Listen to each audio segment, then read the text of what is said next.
Boa noite a todas, boa noite a todos que nos acompanham. Quero cumprimentar os conselhos municipais, os conselheiros estaduais, a mesa diretora do Conselho Estadual de Saúde e também aqueles que não estão nesse espaço, mas que defendem um SUS público e de qualidade. Hoje é um dia muito importante para todos nós, que é o Dia Mundial da Saúde, dia 7 de abril. Momento na qual precisamos defender o Sistema Único de Saúde, o sistema que é a conquista do povo brasileiro. Esse sistema ele foi, defendido a sua implementação pelo movimento da reforma sanitária em 1970, que era constituído pelo profissionais de saúde, movimento social, acadêmicos, que defendiam uma saúde pública de qualidade para todos e todos. Então, esse movimento lutou-se na ditadura militar, que foi muito importante para a realização da 8ª Conferência Nacional de Saúde, realizada em 1986, que teve, encabeçada aí pelo médico sanitarista Sérgio Haroco.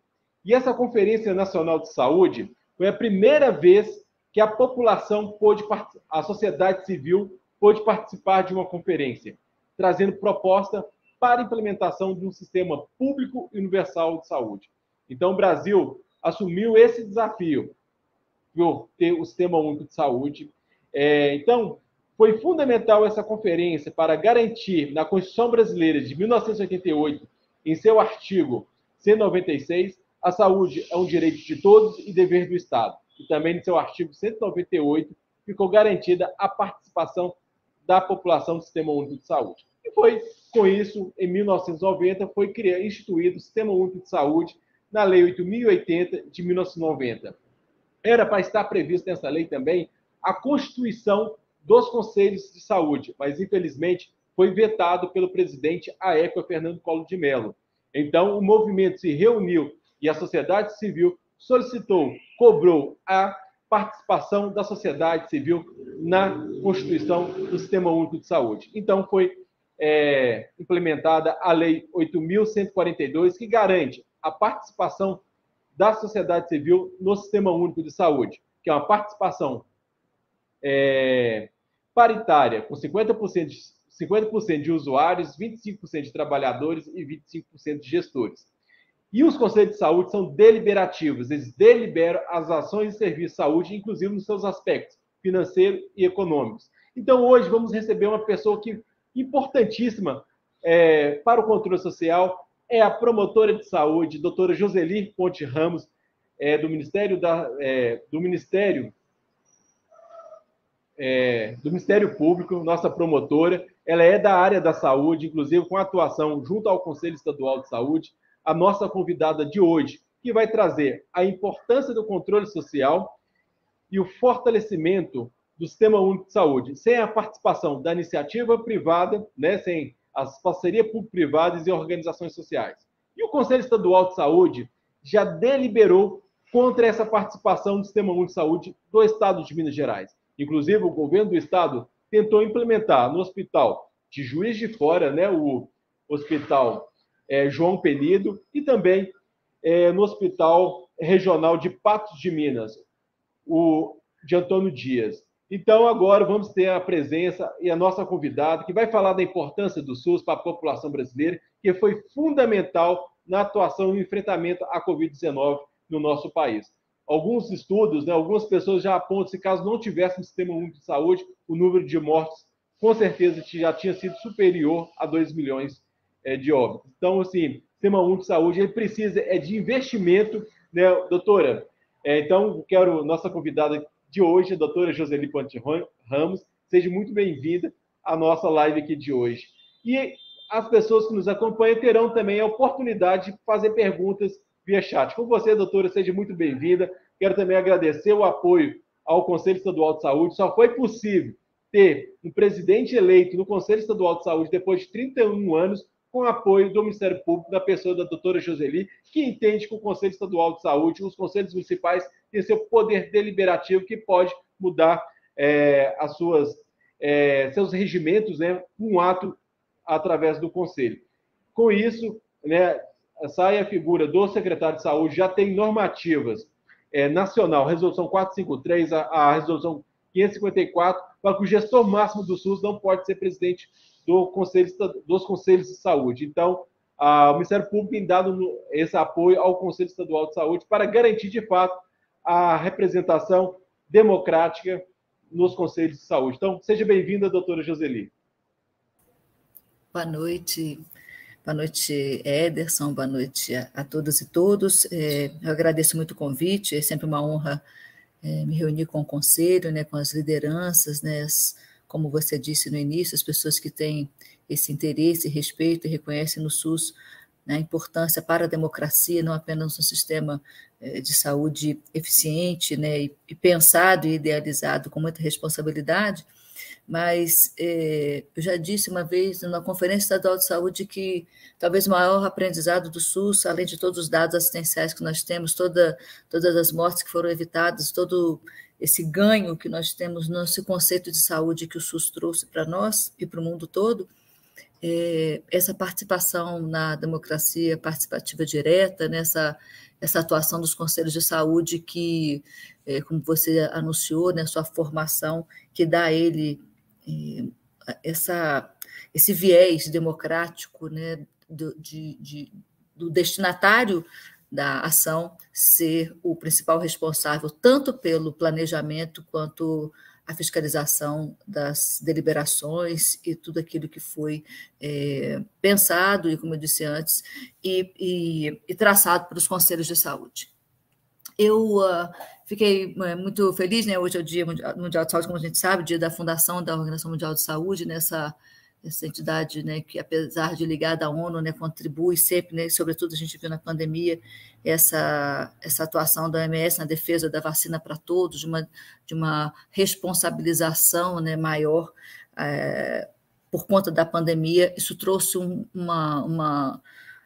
essa luz, né, sobre a OMS, né, que vinha ofuscada, né, em razão de outros eventos, mas nós sabemos muito bem o que representou para o mundo, né, que experiência foi essa que a gente viveu e está vivendo ainda com a pandemia, e não tenho dúvida nenhuma de que os números de mortes, como você falou, seriam muito diferentes, mas mais do que isso, né? Eu acho que o SUS mostra a sua força e ele só é assim, só consegue trazer essa eficiência toda por causa do controle social, não tenho dúvida nenhuma disso.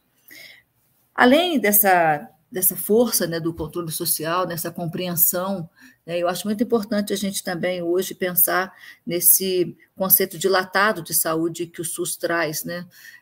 Me lembro uma vez, uma entrevista ainda do Sérgio Aroca, como você o lembrou aqui, ele dizendo que o SUS não pode ser medido não pode ser medido pelos procedimentos que faz, né? Não pode medir quantas amputações, quantos transplantes, quantas internações, quantas cirurgias eletivas, quantos atendimentos de urgência. Isso não é um sistema de doença, é um sistema de saúde que precisa trazer essa visão, né, essa concepção de saúde que somente um sistema público com essas características de dimensão que o SUS tem pode nos dar. Pensar a saúde como um lugar de inclusão, de ruptura com preconceitos, né,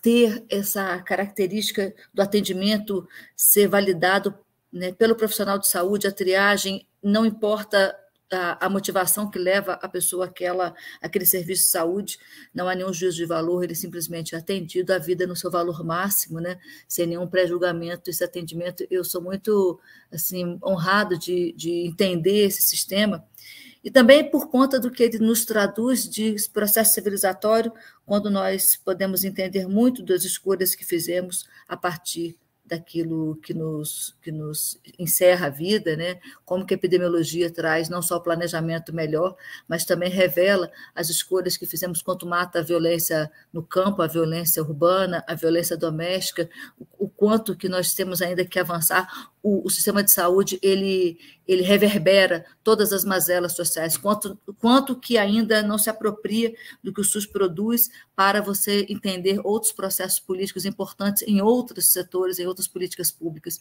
Isso, para mim, assim, é um dever de casa, um esforço, né, das câmaras técnicas que precisam avançar, de você levar essa discussão para outros conselhos também. A dificuldade é porque o Conselho de Saúde ele tem uma força muito maior, né, uma conformação muito melhor do que os Conselhos de Direitos. A luta é essa. Também, nesse sentido, eu gostaria de parabenizar, já fez isso ao Ederson, né, dessa disposição do Conselho Estadual, tal qual Belo Horizonte fez ainda também na gestão do Ederson no Conselho Municipal, de entender que o funcionamento do Conselho é um ato interna corporis, ninguém diz a Assembleia Legislativa como ela funciona, as câmaras de vereadores, aos tribunais, então aos conselhos de saúde também é dado regulamentar-se, né, e não depender de um ato do legislativo, um processo legislativo formal, para que esse funcionamento, modo de funcionamento e composição do Conselho aconteça. Então, gostaria de parabenizar o Conselho de Saúde, o Conselho de Estado da Saúde, há muito tempo eu venho acalentando essa possibilidade, mas agora foi o momento e eu fico muito feliz que isso tenha acontecido da maneira democrática como foi, e eu espero, né, que a partir daí a gente tenha mais força ainda e consiga atuar de uma maneira mais eficiente na fiscalização, no planejamento das políticas de saúde no Estado. Da mesma forma como o Ederson anunciou, essa inclusão, né, das organizações no sistema de saúde, eu quero falar um pouco sobre isso, trazer um pouco o contexto, porque da mesma maneira que ele fala, 1948 criou a OMS, 1978 a nossa Constituição, 1990 vem a Lei Orgânica, e em 1998 veio a reforma do Estado. Em 98, com a reforma do Estado, o então presidente Fernando Henrique introduz as organizações sociais. Vocês sabem, né, eu só quero dizer aqui, que a Organização Social e o OCIP, a OS e o OCIP, elas não são entidades em si. A Organização Social e o OCIP, elas são um título que uma entidade sem fins lucrativos pode ter. Basta atender os requisitos, e aqui no Estado de Minas Gerais, a CEPLAG, no Governo Federal, o Ministério da Justiça, ela dá um título a uma entidade para ser uma OS ou uma OCIP, e com isso elas passaram a realizar ações que antes nós só vimos realizadas pelo Estado propriamente, pela administração pública direta, como nós sabemos.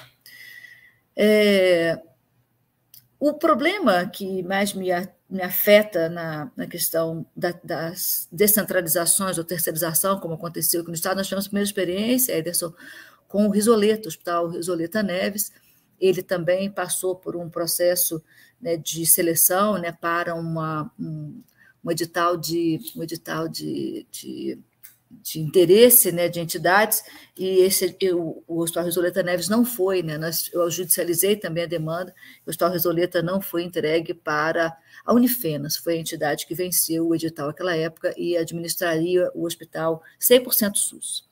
Os dois hospitais da FHEMIG, tanto o Antônio Dias foi objeto de ação judicial, e aí houve sim uma suspensão por parte do Poder Judiciário, reconhecendo ao controle social esse papel, né, de deliberação sobre a política, e depois o Hospital João Penido, o anúncio da ação judicial dos moldes do Antônio Dias, ele também houve suspensão do edital e está se refazendo, repensando, agora com as restrições do processo eleitoral, não acredito que o Hospital Regional Antônio Dias ele possa ter uma nova publicação. Da mesma forma, o Antônio Dias, eu soube essa semana, na segunda-feira, que ele não será objeto de novo edital. A presidência da FHEMIG já anunciou isso no processo judicial, inclusive.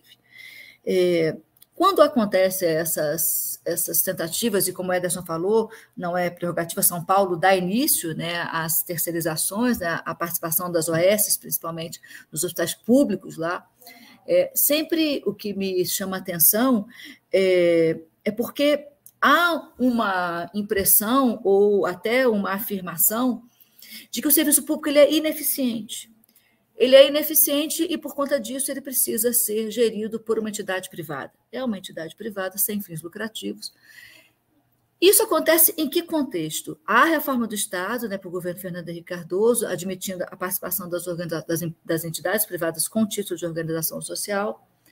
A gente surge logo depois a Lei de Responsabilidade Fiscal, que traz uma limitação para gastos com o pessoal, nós sabemos disso, né, todos nós que atuamos na saúde, né, de uma maneira geral, fiscalizando a administração pública, sabe que há um limite de gastos com pessoas, né, com recursos humanos.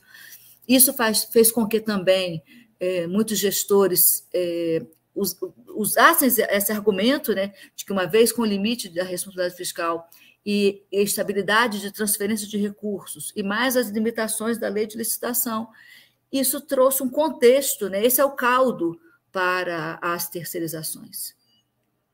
É o caldo jurídico, mas o caldo político e o caldo histórico é que me impressiona que não se faça, é porque tanto o vínculo a vinculação do trabalhador da saúde no serviço público, ela não pode ser demonizada como ela é, por conta do mau funcionamento aqui ou acolá, em todos os segmentos e setores, não só na saúde, mas em todos os setores isso pode acontecer, na iniciativa privada também.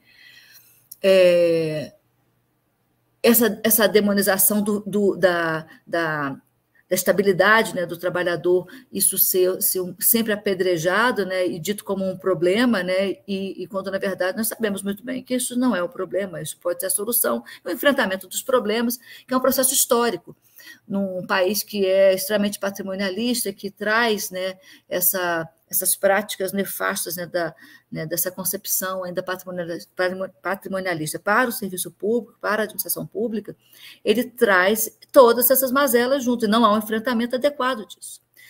Então, se demoniza o vínculo público nessa limitação de gastos com o pessoal e mais a lei de responsabilidade fiscal. Eu estou dizendo isso porque, se a gente não fizer uma compreensão do contexto, a gente não vai conseguir enfrentar. O que acontece, na verdade? Essas questões aparecem nos estudos. Na hora que você pega as justificativas para as terceirizações, isso não aparece tanto. O que aparece é a questão da eficiência, eu vou gastar menos fazendo mais. Ou eu vou gastar com mais liberdade, não preso à lei de licitação e não preso ao concurso público.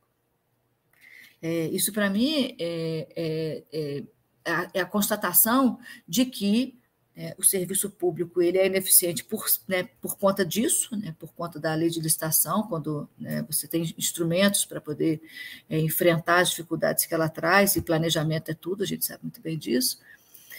E o que me preocupa é esse desvalor, né, que se faz do serviço público, como se a gente pudesse também ter tranquilidade nessa questão da mensuração.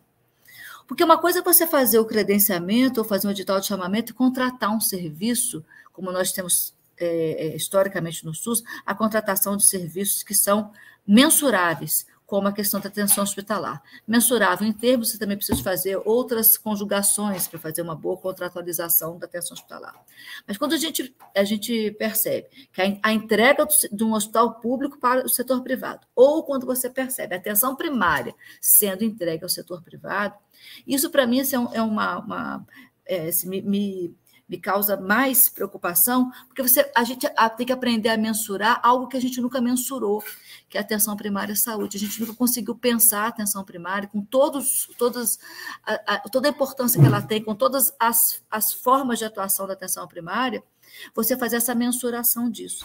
Esse dado econômico que traz, né, que vem, né, para dentro da prevenção, que vem para a reabilitação, que vem, né, para a promoção da saúde, isso, para mim, é uma bomba de preocupação, porque você não faz vigilância com tranquilidade, você não faz vigilância sanitária, você não faz vigilância epidemiológica, você não faz vigilância ambiental com tranquilidade, a partir esse dado, né, dessa intromissão, né, dessa participação da iniciativa privada numa política pública tão potente como a saúde. Uma coisa também que eu também já percebi é que, quando houve a reforma do Estado para que essas entidades do terceiro setor entrassem na prestação direta de serviço, a intenção da época da lei, pelo menos do argumento que foi apresentado, era que a sociedade se organizasse para prestar o serviço e tudo mais. O que aconteceu foi que o mercado se organizou. Não foi a sociedade que se organizou, o mercado se organizou. E nós vemos isso claramente na tabela SUS, na contratualização, no descumprimento reiterado de contratos por parte de entidades e pelas inúmeras fraudes que nós vimos aparecer nesse país desde 98, seja com as OS de São Paulo, seja com as OCIPs no Rio de Janeiro, na Bahia, né? Governo progressista que repete o mesmo projeto, né? Tenta fazer uma amarração maior, mas também nós vimos a Operação Strike, né? Que também aborda essa questão das fraudes e das irregularidades, porque você traz os vícios do mercado, os vícios dessa relação com o SUS para essas terceirizações e descentralizações. Então, essas reformas que vira e mexe acontecem, nós estamos vendo aí agora uma grande reforma na atenção primária à saúde, e em outras áreas também, né, do Ministério da Saúde, a gente tem visto isso acontecer, né, a forma de financiamento, as responsabilizações, e o que eu penso é que, se de lá vem, né, regulamentos novos e tudo mais, a discussão do controle social só potencializa a responsabilidade no controle, no acompanhamento, e a gente tem que estar atento a essa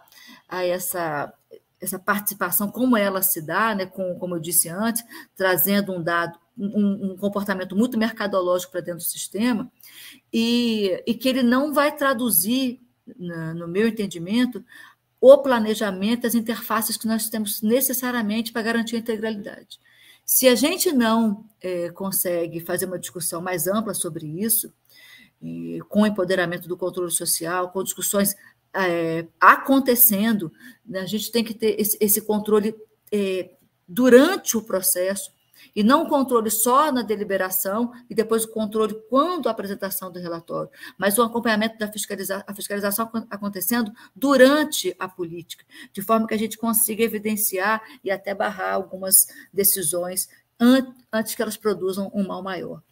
Esse controle que acontece antecedente e posterior são importantíssimos, mas para mim nada supera o controle que acontece durante a política, com a aproximação, a visita, a potencialização da base, né, nos conselhos municipais, o Conselho Estadual fomentando isso, regionalizando, partindo de uma maneira mais efetiva para a CIB, interferindo nas deliberações, se pautando também a CIB, não tem condição de a gente ver. Eu vou dar um exemplo, a política do deficiente nesse estado, que nunca andou e anda agora, e eu, sinceramente, fico muito chocada, né, quando eu vejo o afastamento da discussão com o controle social nas deliberações do Estado, e penso que se esse aspecto financeiro, né, é um grande atrativo, né, para a participação dessas entidades sem fins lucrativos, mas que nós sabemos muito bem quando elas têm, inclusive, elas são obrigadas a reinvestir, né? Ela pode ter lucro e ela não pode distribuir lucro como uma empresa privada, ela tem que fazer do lucro um reinvestimento na própria entidade. O que nós temos visto salários absurdamente elevados, né, nessas entidades, muito além do mercado, mesmo aqui em Belo Horizonte, né, nós sabemos muito bem, né, nenhuma crítica, né, o salário dos promotores de justiça, eles têm publicidade, né, estão no site da transparência, mas o que nós temos visto também é que se de um lado há uma queixa geral com relação à política de financiamento, à remuneração, à divisão, né, à disputa de recurso absurdamente voraz, né, no SUS, e desleal muitas vezes, nós vemos também remuneração, né, que não combina com esse mesmo discurso, que reclama tanto, né, da política remuneratória do SUS, que nós sabemos muito bem quem ela beneficia, a discussão dos contratos, como é que é feito o rateio. E essa disputa que acontece na CIB e acontece também em outros ambientes, que o Conselho de Saúde precisa se apropriar, de forma que a gente não seja sobressaltado, né, por essa participação cada vez mais antiética mesmo, leviana, das organizações no sistema.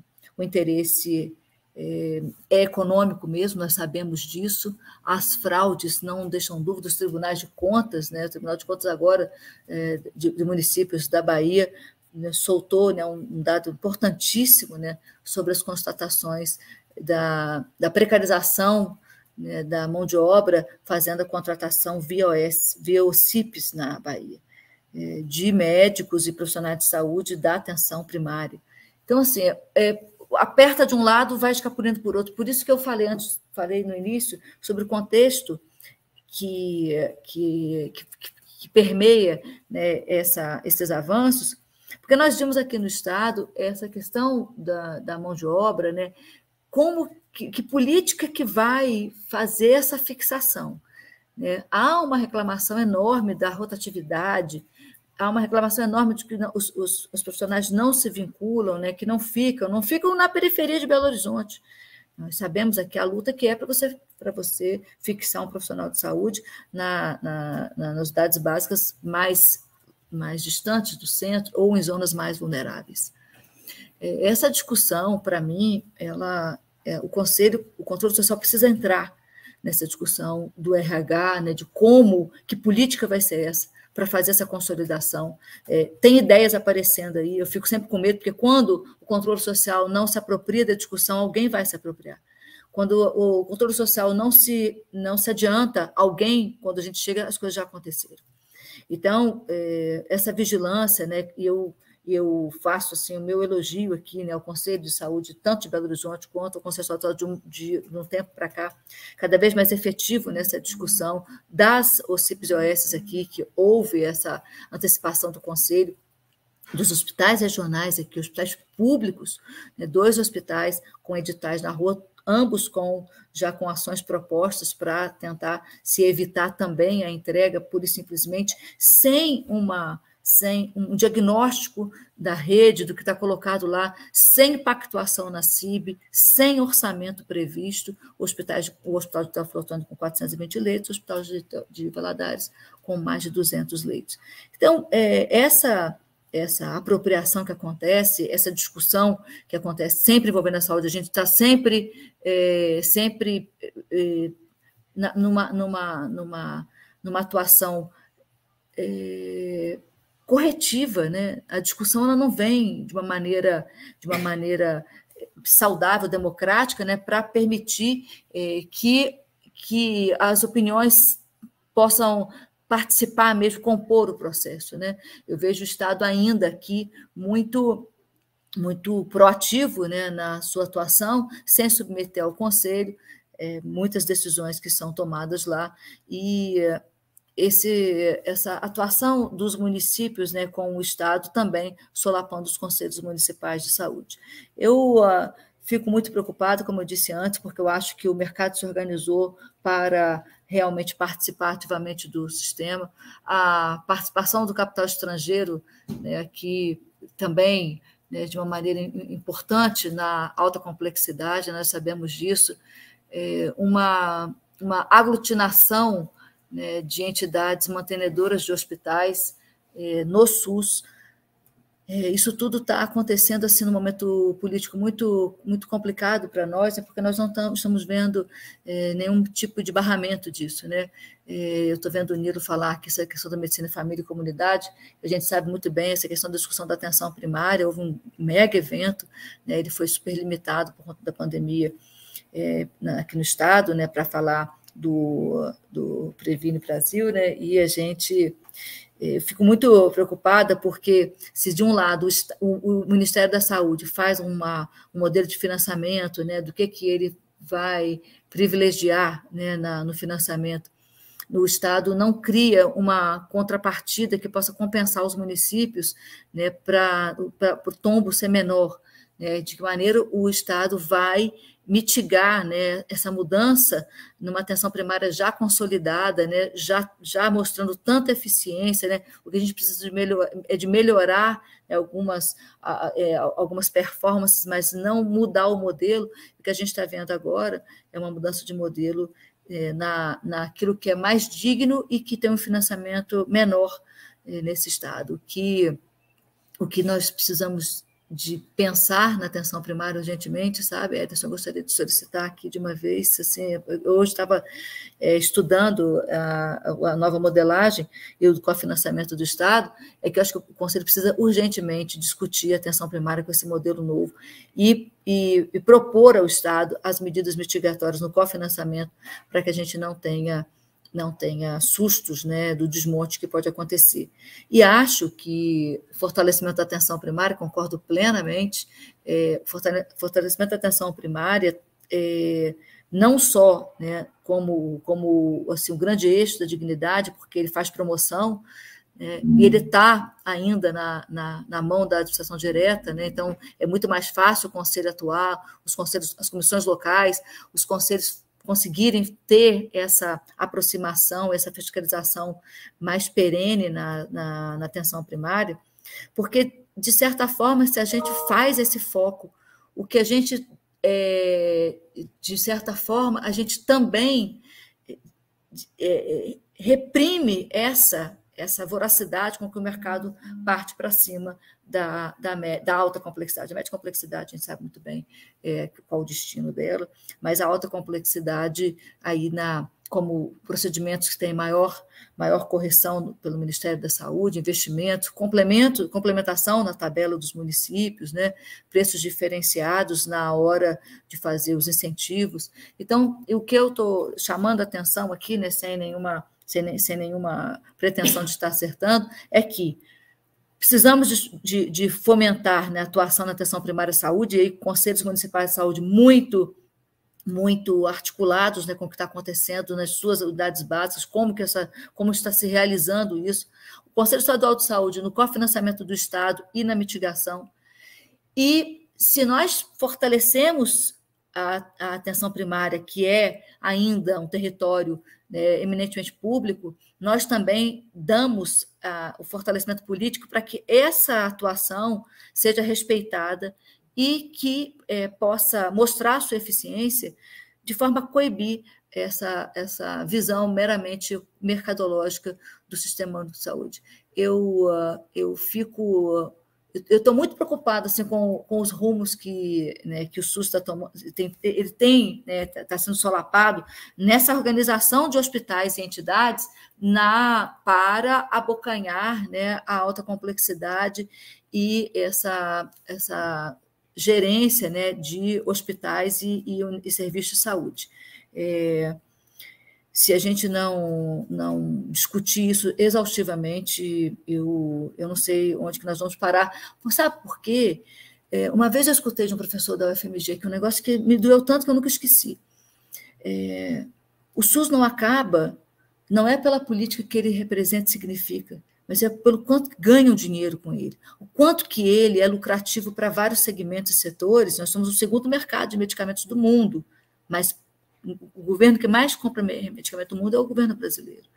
Então, assim, essa apropriação que se faz da política no sentido, né, do econômico dela, isso é um perigo para que a gente perca o viés mais genuíno e que deu origem a ela, né, da reforma sanitária, do que se defendeu, e o que eu disse aqui no início, do aspecto democrático, republicano e solidário que o SUS pode trazer para nós todos, como cidadãos, né? Eu falo sempre do quanto que é emocionante a gente ver a PPI funcionando, né? As pessoas circulando nas cidades e nos estados, né? Sem a conformação geográfica como uma limitação, né? E quem pode mais faz mais, né? E esse trânsito, né? Que garante cidadania e assistência para todos, de forma que a equidade realmente seja permitida e vista, né? Claramente, nas números da pandemia, Belo Horizonte teve em média 50% da ocupação dos leitos Covid destinados ao interior do estado. Então, assim, eu fico muito feliz, eu tenho essa preocupação, mais do que a OS e o CIPS em Minas Gerais, eu acho que a gente precisa, essa atuação do Conselho é muito importante, né, nesse posicionamento, e eu tenho certeza que outras audiências nós podemos fazer.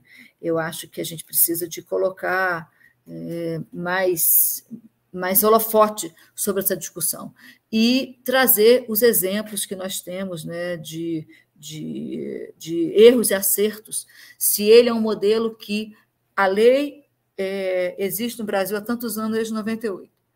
O Supremo Tribunal Federal já bateu o martelo de que ela é constitucional e nós não temos uma discussão jurídica potente com relação a impedir que esse modelo aconteça.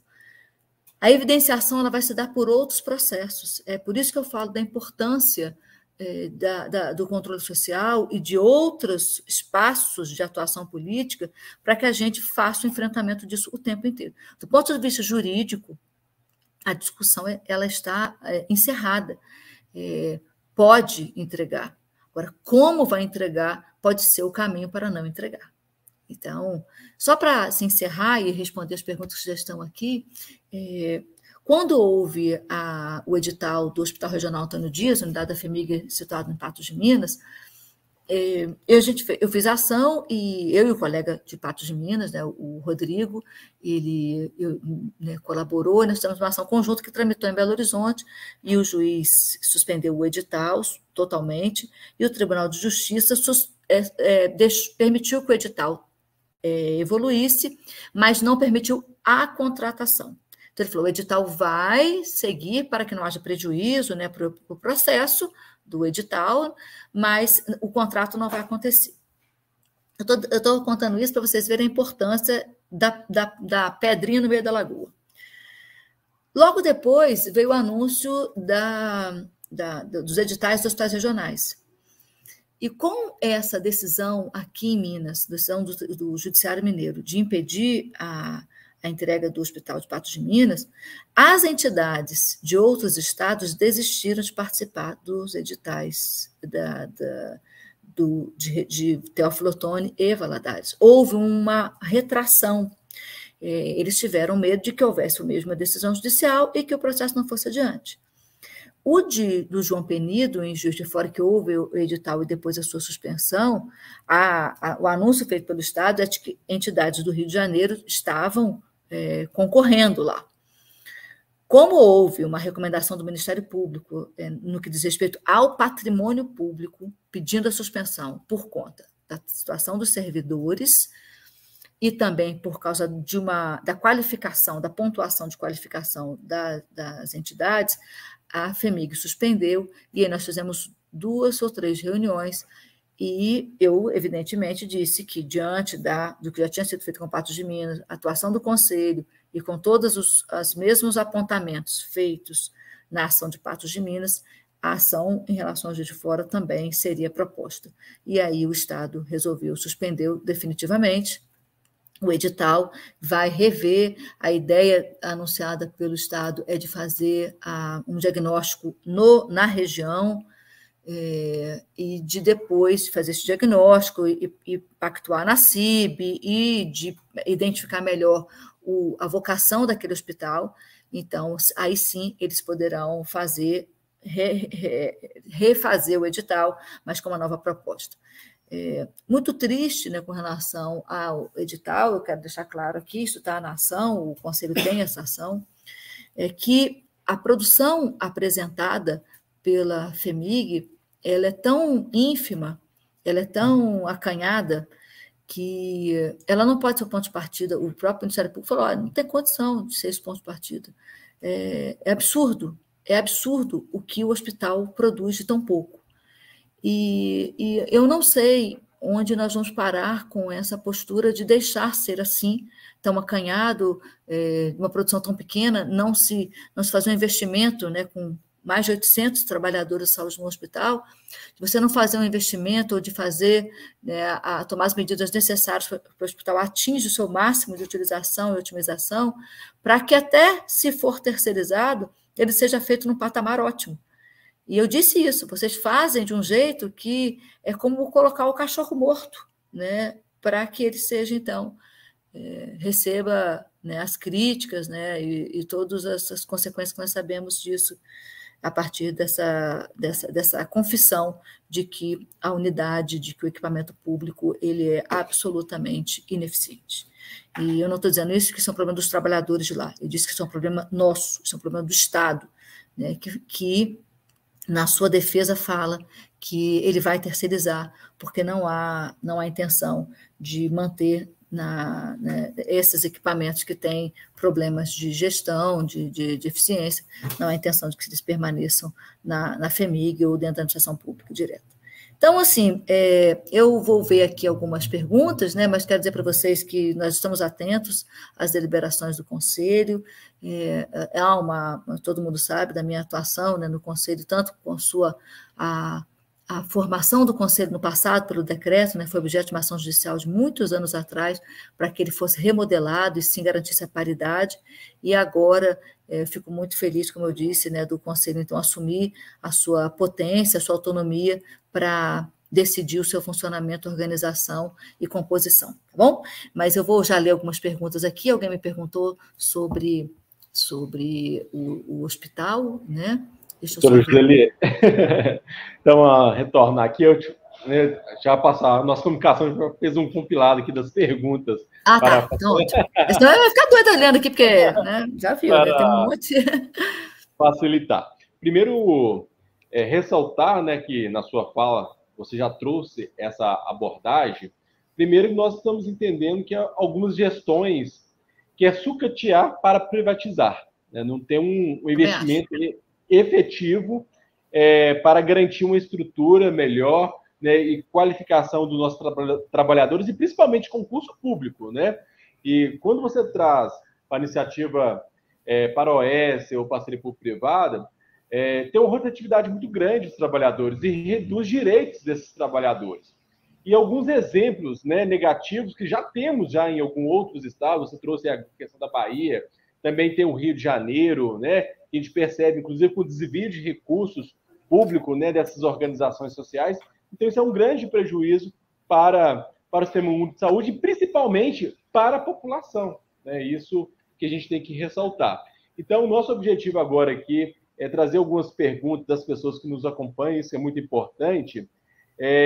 Caso também outras pessoas queiram fazer as perguntas, é só colocar no chat. Então, vamos lá. O Nilo colocar recursos no SUS não é gasto, e sim investimento. O Pada traz doença, saúde é uma forma equivocada. Temos que reverter a compreensão para a saúde. A Renata, que é também do movimento da FEMIG, ela traz, na FEMIG, esse trem, né, coloco desse jeito, esse trem tem sido o argumento para as tentativas de terceirização das farmácias. Então, assim, está trazendo essa discussão também, inclusive, para as farmácias aí da rede FEMIG. Eles estão precarizando o serviço e isso ajuda a tentar justificar? Camila, infelizmente, os ACS e ACE também sofrem com essa demonização, principalmente dentro da administração pública. Edivaldo, privatizações só dá lucro para um grupo minoritário. E quando se fala na área da saúde, vira um genocídio. Por que não investir em medicina de família e comunidade? O Nilo, eu acho que é médico de saúde e comunidade do sul de Minas. Eu acho que é um grande lutador aí do SUS aí. Parabéns. Gorete, doutora Joseli, gostaria que a senhora falasse um pouco sobre o caso específico da FEMIG, o Hospital João Penido, que está sendo terceirizado. Acho que você já abordou também na sua fala. Está suspensa. Né? Abordou na sua fala. Carla Anunciato, que é presidente do Conselho Municipal de Saúde de Belo Horizonte. Não a privatização dos serviços públicos, o objetivo da iniciativa privada é o lucro, o objetivo do serviço público de saúde é promover saúde e prevenir doença. Saúde não é mercadoria. Enquanto for mercadoria, vai ter doença. Enquanto saúde é mercadoria, vai ter doença. Tá certo. Edivaldo, o objetivo da elite é justamente demonstrar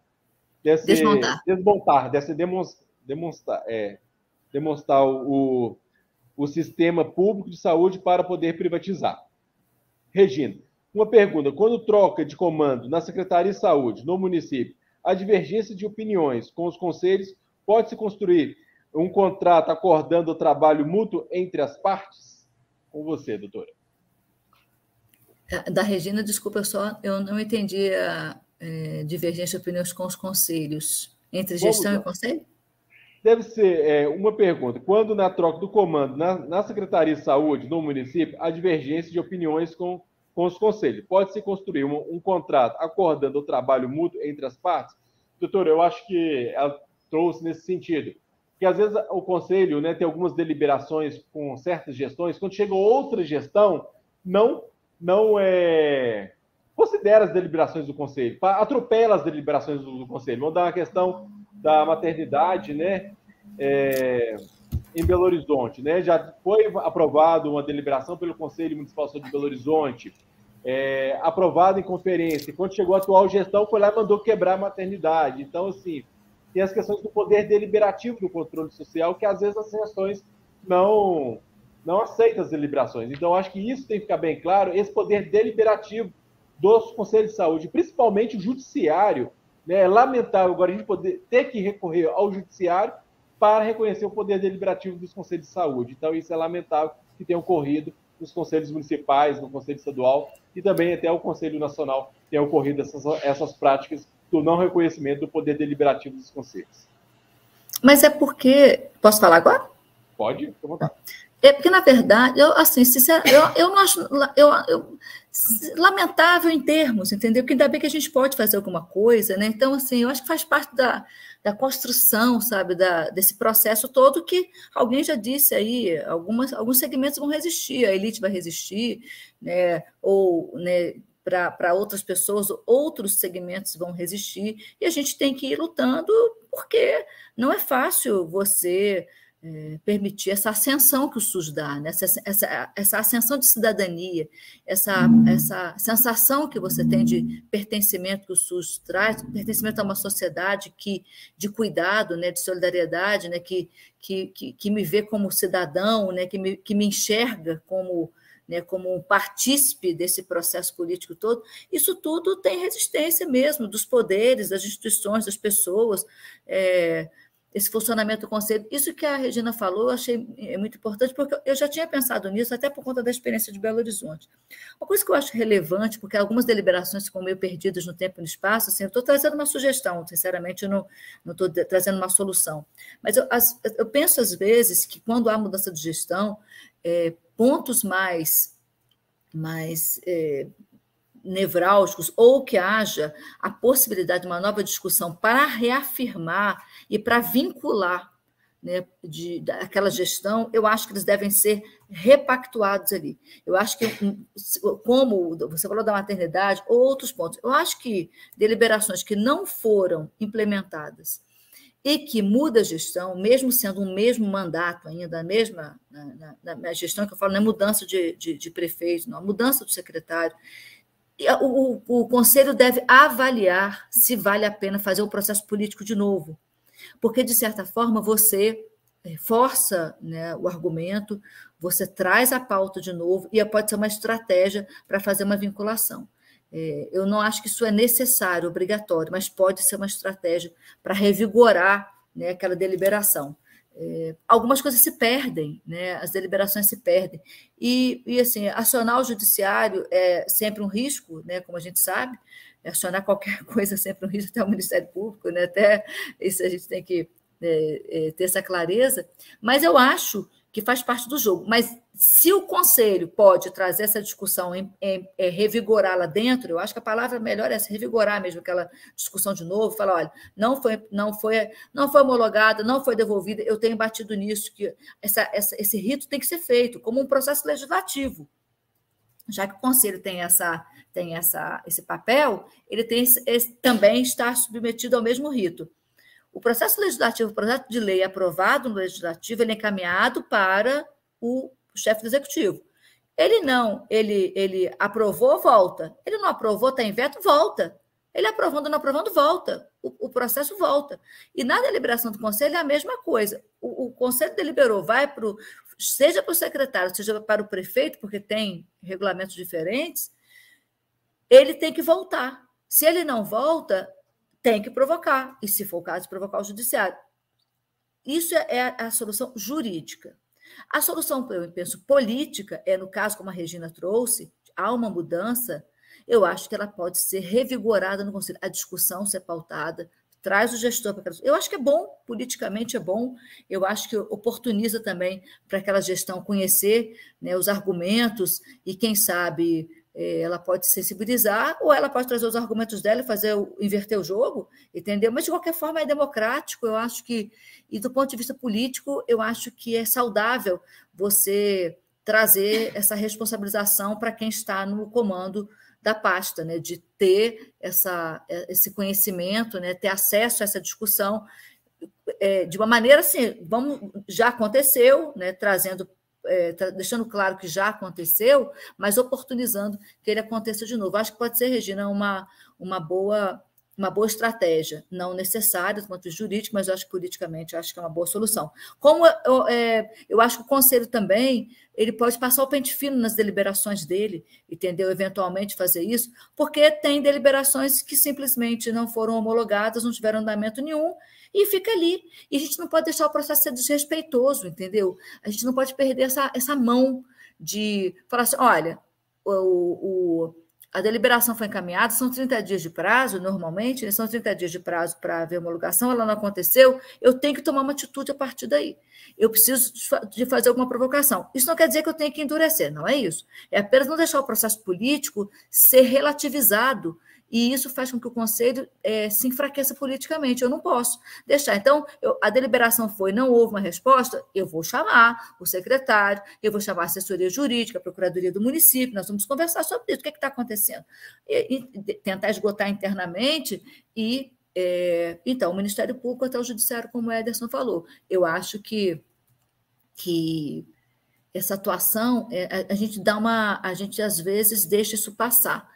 E não pode ter essa deliberação 2017 de Belo Horizonte que não foi homologada, então revoga.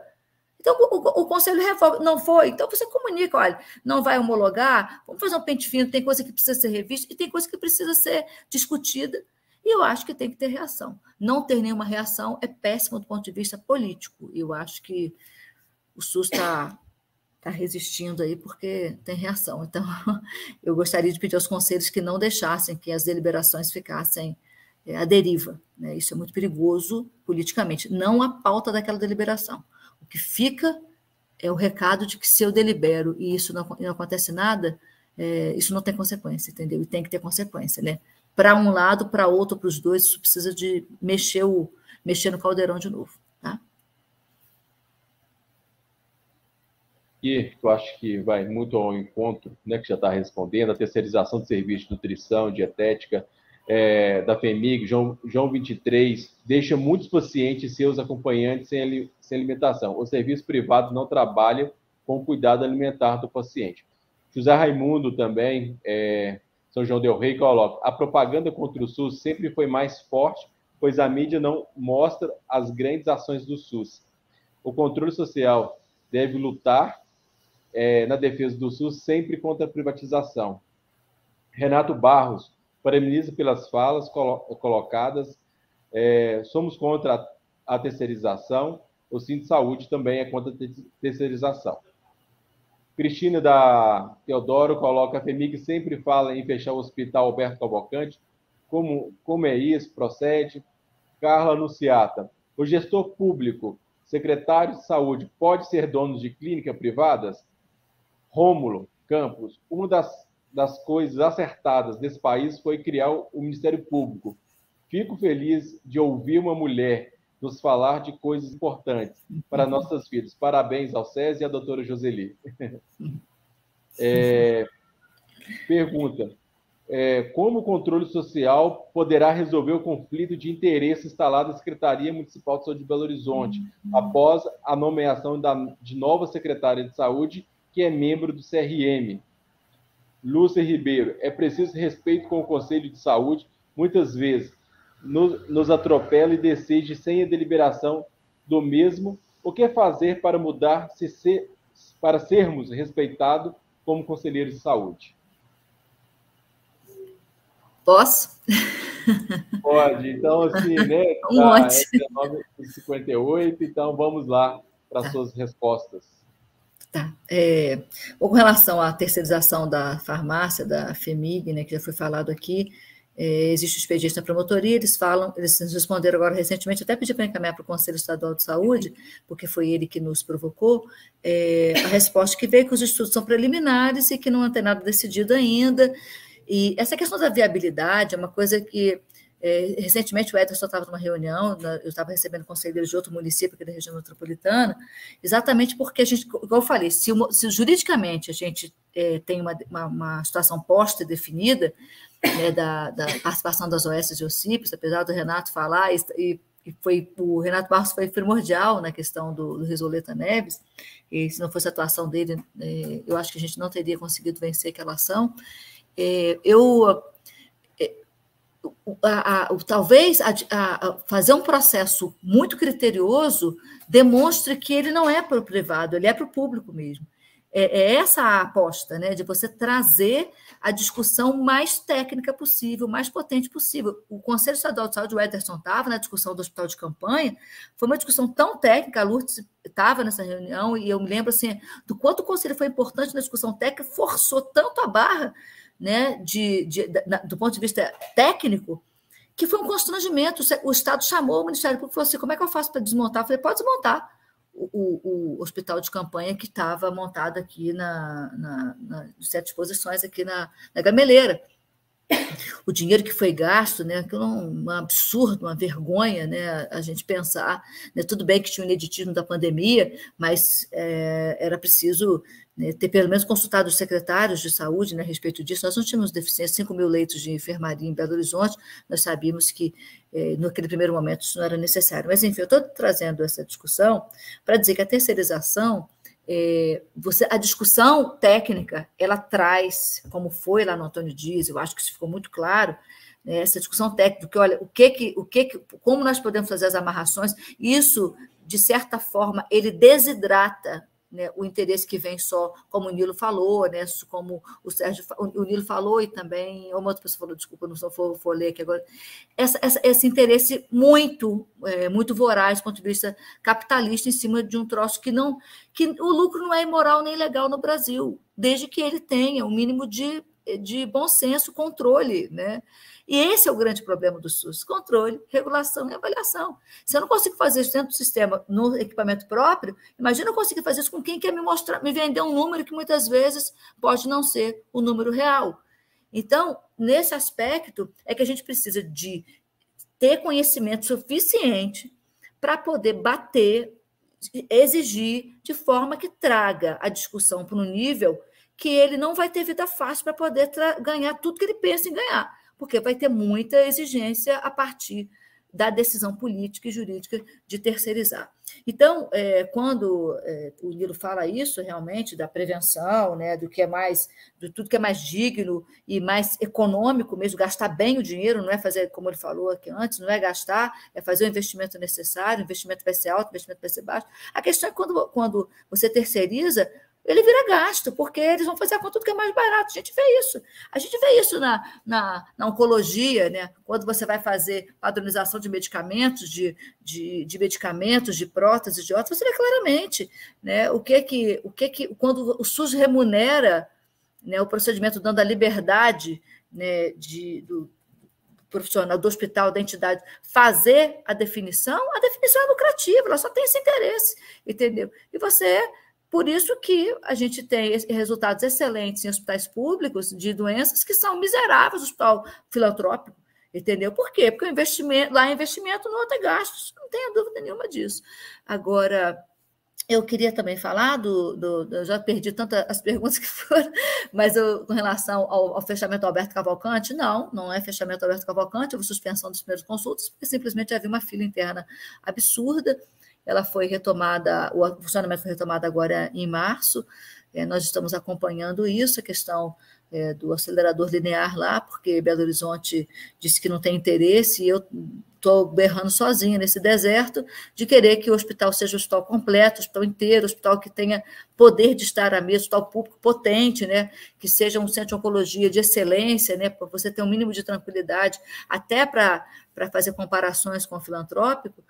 mas é uma guerra perdida, porque o município falou e a FEMIG não tem interesse nenhum em resolver a situação do acelerador linear ali. Mas não houve fechamento e não haverá fechamento. O que pode acontecer é haver mais atuação do Júlio Kubitschek na oncologia. Eles já são um complexo único e essa questão da falta de anestesista pode levar a deslocamento de algumas cirurgias para o Júlio Kubitschek. Mas o Alberto Cavalcante, até onde foi informado ao Ministério Público, nós tivemos várias reuniões esse ano, ele está aberto.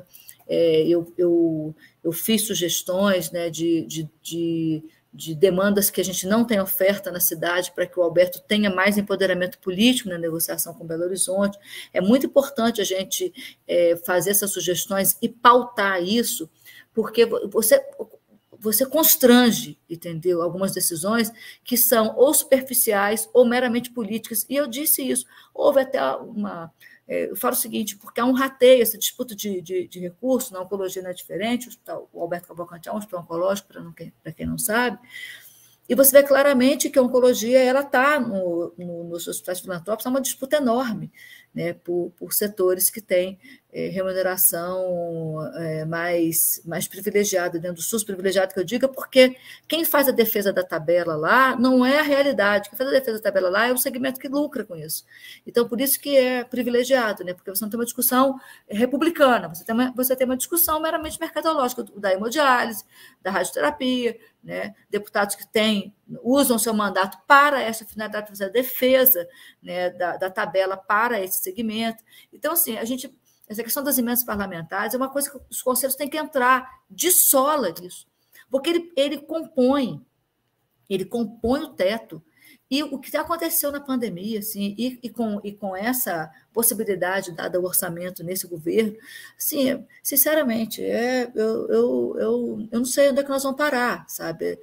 O rio indo para o mar o tempo inteiro, entendeu? Assim, e por isso que, muitas vezes, essas entidades têm interesse, porque os mandatos são usados. A gente não vê, eu disse isso a um deputado federal aqui de Minas uma vez, ele, né, muito enfurecido com algumas intervenções que eu fiz por causa de emenda parlamentar. Eu falei, por que não tem emenda parlamentar para atenção primária? Aí o Nilo falando aí, por que não tem? Por que emenda parlamentar vai só para o hospital? Entendeu? Por que a gente não vê o investimento, o emenda parlamentar que não passa pelo secretário de saúde, não passa por ele, não passa pelo controle social? Simplesmente vai o dinheiro para um determinado serviço filantrópico ou até para o hospital público, mas que uma atenção primária não vai. Sabe aquela coisa de infraestrutura, né?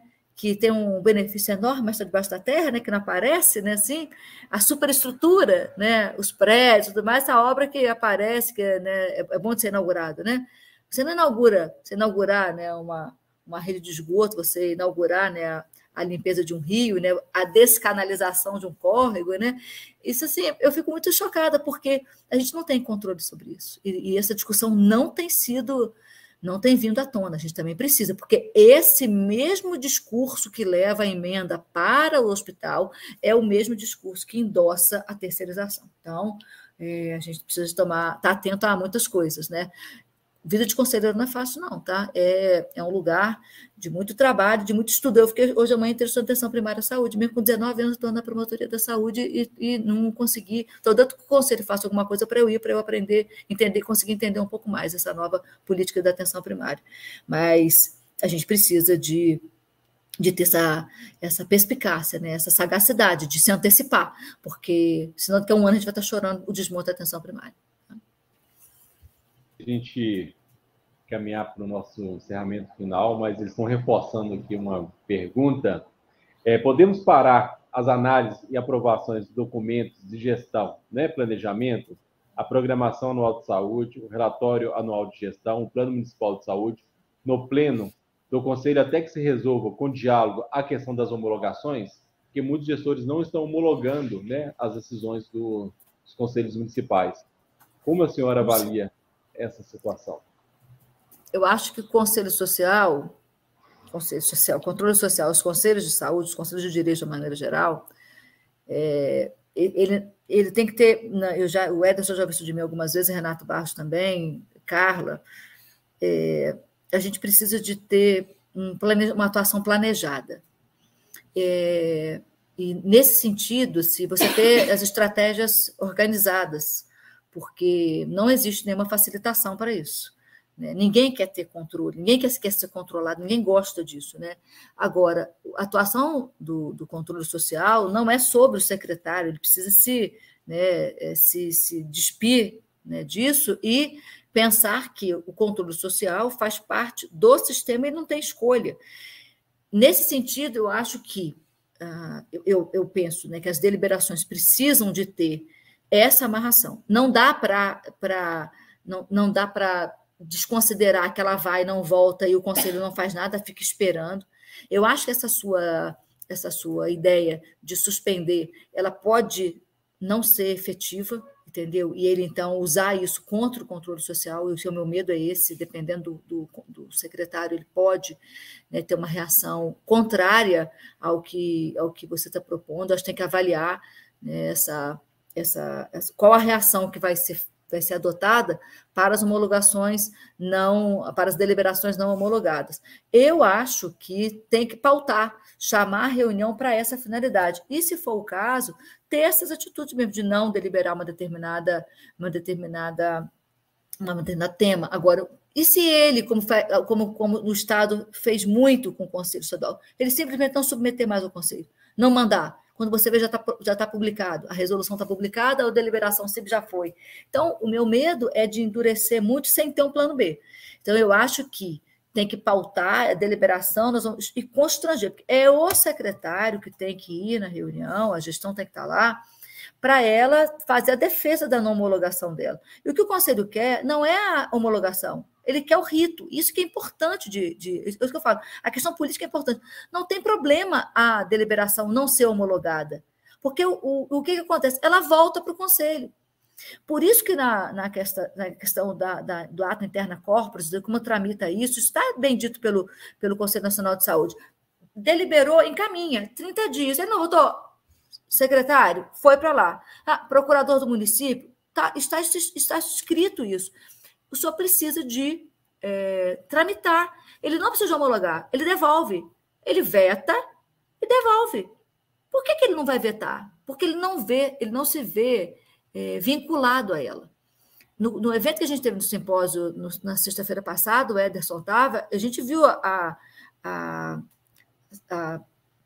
moça, ela é advogada de Contagem, né? Ela parece que ela é assessora, né, da Procuradora-Geral do município de Contagem. Ela fez uma pergunta que ficou sem resposta lá, lamentavelmente, mas ela falou isso: como que pode não se entender que vincula? Como que pode o secretário falar assim, não, eu não estou vinculado à deliberação do conselho, eu discordo e pronto. O Ederson sabe, a deliberação sobre o hospital de Patos de Minas, o secretário assinou. Ele assina, ele recebe, assina, homologa e descumpre. Entendeu? Então, assim, a gente precisa... E como é que a gente enfrenta essa discussão? Fazendo discussão do rito. O rito, o processo homologar, a deliberação vai para lá e volta. A deliberação não pode ir lá e ficar. E aí o conselho tem que reagir a partir disso, entendeu? E, inclusive, fazendo o monitoramento das que vão e não voltam, entendeu, Edson? Não é procurar... Eu tenho lá do Conselho Municipal de Saúde deliberações de 2017, coisas bobas, dengue, entendeu? Uma coisa... Não vai homologar? Então nós vamos revogar? O que o conselho vai fazer? E pautar de novo, entendeu? E constranger e chamar o secretário. Agora, veja bem, muda o secretário, isso cai no vácuo. O secretário atual, ele acha que ele não tem nem nada a ver com isso, entendeu? Foi o que a Regina Capistrano falou aqui. Ela pergunta, porque eu vejo isso claramente. Então, eu acho que precisa de ter a deliberação, ela tem que ter seu rito amarrado pelo conselho. O conselho fazer vigilância sobre isso. E, a partir daí, né, adotar as posturas que vocês entenderem no calibre necessário. Uma deliberação mais importante, uma deliberação menos importante, fazer a discussão de novo, chamar o secretário, chamar o procurador do município, não compareceu, você construir a defesa do processo para que, quando tiver que judicializar, você falar assim, olha, todas as oportunidades foram dadas e não houve respeito ao rito, entendeu? Então, eu imagino que no judiciário a gente possa ter algum sucesso. Um colega de Uberlândia, chama Epaminondas, Ele fez o mestrado dele na UNB e a dissertação de mestrado dele, há mais de 10 anos atrás, foi que cabe ao Ministério Público executar as deliberações do Conselho quando não implementadas pelo secretário de Saúde.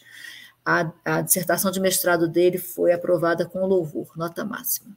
Então, o Conselho sabe que aqui em Belo Horizonte eu estou a postos, mas é preciso construir a defesa do processo para que a gente, no processo judicial, a gente tenha mais espaço político para não ter um revés lá, entendeu? Doutora Joseli, né, infelizmente, com o crime da Vale, né, em Brumadinho, o governo do estado, né, está com os recursos das indenizações aí que foi repassado ao estado de Minas Gerais. Tem alguma ação efetiva para vir recursos para a Rede FHEMIG no estado? Eu acho que é importante a gente colocar isso, né?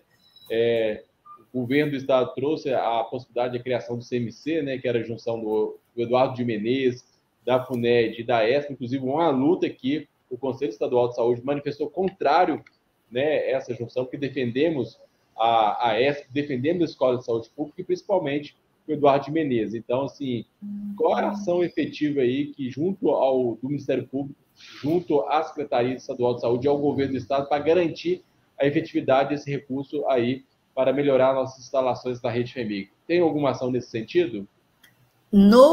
Quando houve a proposta do acordo, eu não participei, eu participei nos bastidores de Mariana e Brumadinho por conta da saúde, assim, eu colaborei com algumas ponderações lá. Quando a proposta de acordo veio, a FHEMIG não estava contemplada. Nós lutamos muito para colocar a FHEMIG só os hospitais regionais estavam contemplados, a FHEMIG não estava. E a FHEMIG tem recursos carimbados no acordo com a Vale para ela. Daí, Júlia Kubitschek, todo mundo tem dinheiro. Tem 60 milhões para o CHU, né, que o HMAL, João 23 e João Paulo II tem 61 milhões, né, do dinheiro da Vale. O Júlia, não sei quantos milhões da Vale, e aí por aí vai. Eduardo Menezes também, né, a FUNED. O que acontece é que do CMC, a FUNED não está mais entre as minhas atribuições. Na época, eu não tinha promotor, a 4ª Promotoria da Saúde da Capital estava sem titular, e eu ainda fiz a defesa, né, na Assembleia também, né, participei, né, de alguns movimentos lá para a discussão do CMC. Como a gente sabe, né, que a defesa, né, a criação do CMC, a ideia do CMC era muito do ex-presidente da FUNED, isso se perdeu a força, né, se diluiu. Existe dinheiro para a FUNED e para a FHEMIG no acordo da Vale. Então, o CMC, parece que ele não se consolida. De qualquer forma, há um projeto da FHEMIG de juntar o Eduardo de Menezes, de aumentar o Eduardo de Menezes, ali onde era o antigo Galba. Existe essa intenção de fazer um novo Hospital Eduardo de Menezes. Mas isso ainda está, né, tem que haver o projeto. Eu já pedi informações à FHEMIG a respeito disso, inclusive porque foi feito investimento do dinheiro da Samarco e da Vale no Hospital Eduardo de Menezes, lá na sua estrutura. E lá tem problemas estruturais realmente importantes, né? Eu não sei qual é o cálculo disso, mas há uma intenção de se fazer um novo Eduardo de Menezes, mas não com a ideia do CMC. A ideia do novo Eduardo de Menezes para potencializar o atendimento dele, não no sentido de fundi-lo, né, com a Escola de Saúde, né, que saiu do projeto, ou com a FUNED, mas ele vai ficar do lado da FUNED. A ideia é essa. E eu disse o seguinte: e o dinheiro que vocês colocaram lá no Eduardo de Menezes? O Eduardo de Menezes vai virar o quê? Aquele prédio lá, né, do Eduardo de Menezes. Mas essa conversa também é preliminar, mas há uma intenção, a FHEMIG já anunciou isso, que ela tem interesse em fazer um novo Eduardo de Menezes. E eles querem se valer desse dinheiro da Vale, entendeu?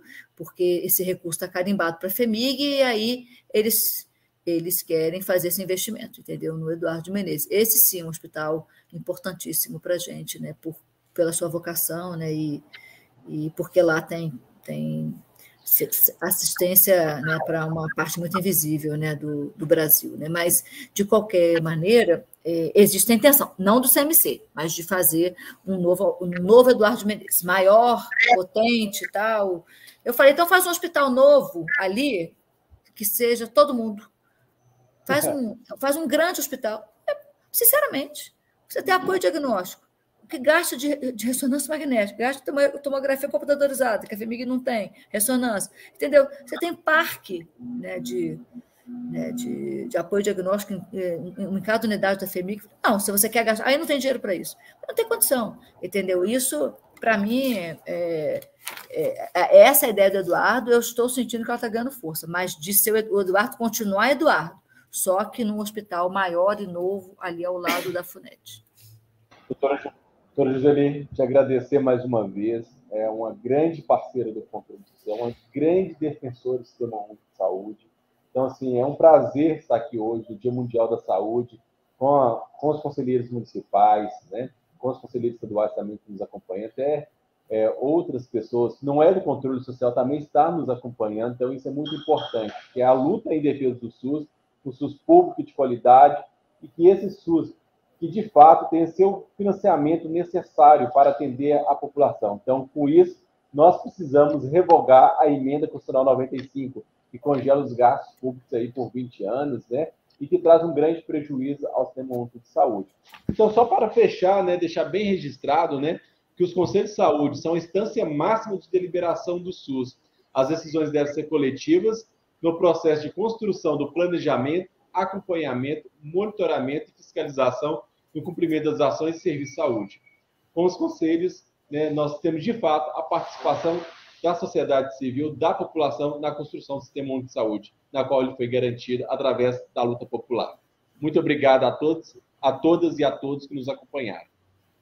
Muito obrigada também, tá? E boa noite a todos, parabéns, né, aos conselheiros aí nesse ativismo tão importante, né, numa política tão assim, delicada, ousada e bem construída, né, as duras penas, né, com reveses tão significativos e que não deixaram arrefecer o controle social. E eu fico muito feliz por estar aqui hoje, né, como falou, uma mulher, né, que venha falar sobre a saúde, né, também no Ministério Público nós somos minoria, né, somos pouco mais que 30%, numa instituição também que traz, né, esse machismo, esse patriarcado, né, estruturadíssimo, né, nas instituições de poder e no sistema de justiça não é diferente. Mas eu faço votos que vocês, né, nunca se esqueçam da importância do controle social, do ativismo, né, independente de estar no mandato de conselheiro, mas estar atuando lá na sua região, né, pensando na saúde, não como ausência de doença, mas pensando na saúde como esse desafio político que a gente tem o tempo inteiro a ser defendido. Então, parabéns aos conselheiros, lutem muito por nós todos, porque a gente realmente precisa muito do SUS como essa resposta, né, democrática a esse modelo tão peculiar. Mas muito obrigada, tá, por essa noite, né, e estou sempre à disposição de vocês, com muito orgulho, né, ao lado do controle social. Tá? Um grande abraço para vocês, um beijo também. Um grande abraço, então boa noite a todas e a todos. Quero agradecer também à mesa diretora do Conselho Estadual de Saúde, também que está conosco aqui, né, uma nova mesa diretora. Então é isso, gente, muito obrigado e sigamos na luta em defesa do SUS.